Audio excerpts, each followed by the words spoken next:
إذن على هذا طالب العلم سينال الدنيا قبل الآخرة، طالب المخلص، لأنه كما سمعتم من طلب الآخرة أتته الدنيا.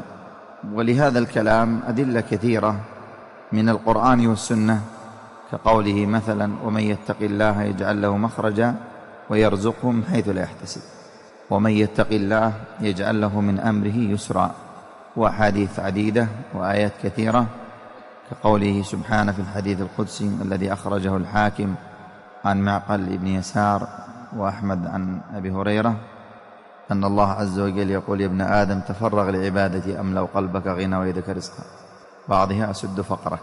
هذا وعد من؟ وعد الذي إذا قال للشيء كن فيكون، الذي بيده خزائن السماوات والأرض. تفرغ لعبادتي أملأ قلبك غنى وأسد فقرك. في حديث ثوبان وفي حديث زيد بن ثابت: من كان همه الآخرة أتته الدنيا وهي راغمة، جعل الله غناه بين عينيه، وجمع الله له شمله وأتته الدنيا وهي راغمة. والضد معلوم لديكم. فقال ابن القيم: والله لتأتينه رغم أنفها. كلما كان العبد أقبل على الله كان أسعد. ولا تظن أن السعادة محصورة بجمع المال، السعادة سعادة القلب، كما قال صلى الله عليه وسلم: ليس الغنى عن كثرة العرب، إنما الغنى غنى النفس. فكم من غني فقير، وكم من فقير غني. فالغني حقا من امتلأ قلبه بمحبة الله وتعظيمه وتوقيره وإجلاله، خوف منه والخشي، هذا هو الغني. فمن أغنى الله قلبه بالإيمان أغناه بالسعادة. وما الدنيا إلا تبع، وما الدنيا إلا تبع. فالصادق المخلص هو أسعد من على وجه الأرض. كلما كان صادقا مخلصا مقبلا على الله سبحانه وتعالى كان أسعد. ولا يخفاكم في سير الصحابة قبل ذلك الأنبياء ما يجدون من السعادة على ما تعلمون من قلة ذات اليد. وترى من صرف عن هذا الطريق لينال عرض الدنيا لا هو الذي جمع الدنيا ولا هو الذي بقيت له استقامته. ما أعرف شخصا جالسته في المملكة من إخوان الذي كان من طلاب العلم، ربما تراهم أئمة مساجد أو يعمل، إلا وهو يكاد أن يبكي دما. بل لا أعرف واحدا منهم إلا وعنده دين يعجز أن يخرج من تلك البلاد بسبب دينه، ودخل لم يكن عليه دين حتى ريال واحد.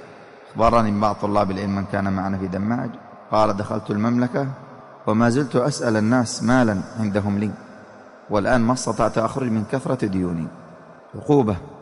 عقوبة لمن لم يرضى بهذا الطريق وبهذا السير، وصار يلهث إلى شيء قد أعطاه الله أفجر خلقه، وترك من الذي لا يعطيه سبحانه وتعالى إلا أفضل خلقه. هذه عقوبة.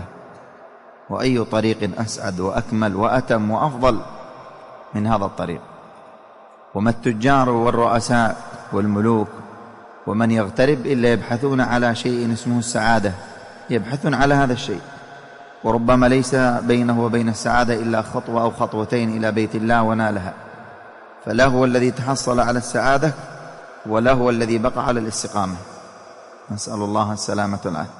هذا طريق والله إن اللسان يعجز أن يصف السعادة الذي فيه، والطمأنينة والراحة والسكينة والهدوء، يعجز اللسان عن ذلك. فأسأل الله أن يقنعنا وإياكم به. ولذا يقول أهل العلم: من علامة تخلي الله عن العبد أن يفكر في ترك العلم. بداية تخلي، قالوا بداية تخلي عن طريق قل من يسلكه ومن يستمر عليه، إنما جعله الله لخلص قومه. لفائدة كثيرا ما أكررها عن ابن القيم في قوله رحمه الله: ولا شك أن أعظم الخليقة على الإطلاق هم الأنبياء. قال: ولا شك أن تركتهم هي أفضل التركات. قال: ولا شك أنه لن يأخذ هذه التركة إلا أفضل الخلق. أفضل الخلق. الشخص إذا كان عنده سر أو عنده مال لا يودعه إلا من يثق به ويأتمنه ويحبه. كما يقولون التجار لن يضعوا أموالهم بالزبالات، ولكن يجعلوا تلك الخزائن المحصنة التي لا يستطيع الإنسان الولوج إليها. سبحانه ما أكرمه. والله لو فكر الإنسان بهذا المنصب وهذه الوظيفة وهذا الوسام وفكر قليلا أنا أرجو من كل واحد منكم أن يفكر قليلا فقط. انظر إلى قريتك كم في طلاب علم، كل ينظر إلى قريته الآن. ربما بعضكم يقول لست إلا أنا. ما الذي أتى بك؟ الذي أتى بك؟ هل الله سبحانه وتعالى اختارك لجمالك أو لنسبك أو لقوتك أو لفصاحتك؟ الله أعلم وأحكم سبحانه وتعالى. فإذن هذا موطن وموضع اختيار، أن الله اختارك من بين مئات وآلاف من قريتك، اللهم له الحمد. وأيضا نفكر قليلا أن هناك من كان معنا ثم صرف.